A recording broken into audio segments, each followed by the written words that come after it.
Добар ден на сите, мирдита, благодарам што сте дошле денеска. Значи, денеска имаме visibility event за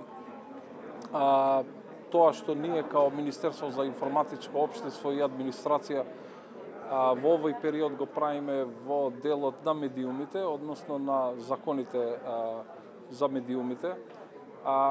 Специфично законот за аудио и аудиовизуелни медиумски услуги, кој е во нашето министерство, а кој треба да се усогласи со директивата на Европска Унија за аудио и аудиовизуелни медиумски услуги од 2018 година.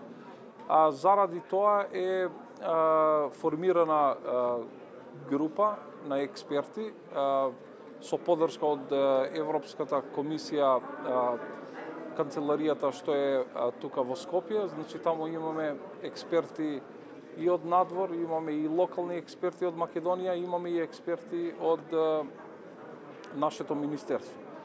Значи, заедно работат и као таргет рок, ние до крај на април да дојдеме со ново законско решение што се однесува до законот за аудио и аудиовизуелни медиумски услуги тука кај нас.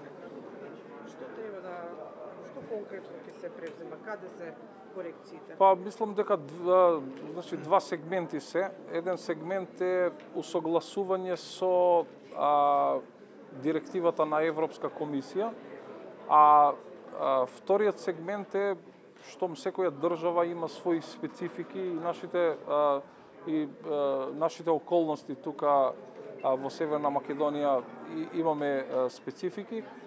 Идејата е да видиме кои делови од законот треба да се апдейтират. Ја не би сакал сега да шпекулираме, бидејќи пристапот наш е повеќе барањата да ни дојдат од експертите, од медиумската фела, и затоа системот е многу инклузивен.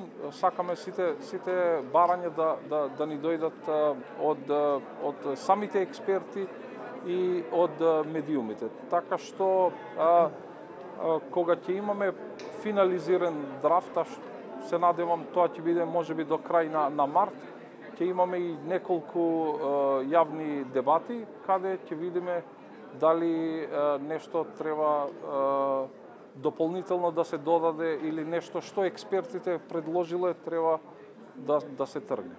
Што во врска со 102-ката, кои се размислите на владата, бидејќи имаше реакции? Можам за тоа да кажам дека нема финален став, бидејќи таму, како што знаете, и новинарите имат различни мислења, има асоциација на новинари кои се тоа да се менува, има и кои се против тоа.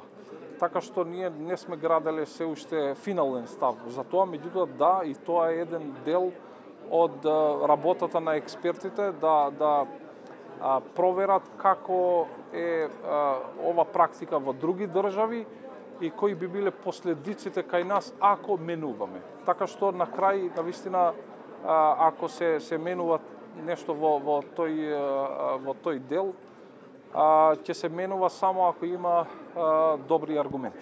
Министре, како го оценувате говорот на омраза на дел од политичарите кон етикетирање на дел од медиумите? Знаете што се случуваше изминатиот период. Колку тоа се поддржува, како се оценува, како се гледа тоа од надвор од Европа и како вие го гледате тоа да се етикетира? Пака, значи, ние нормално сме као министерство, сега зборувам, ги поддржуваме медиумите и апсолутно сме против етикетирање на медиумите, и ако некој човек што е на позиција го злоупотребува позицијата против медиумите, тоа не е карактеристика на демократско општество, така што затоа и кога правиме ажурирање на законите, се трудиме, значи, тој дел да можеме што повеќе механизми, инструменти да имаме, за да можат медиумите навистина да си ја завршат својата работа без притисоци или проблеми или и од политичарите или олигарсите и така натаму.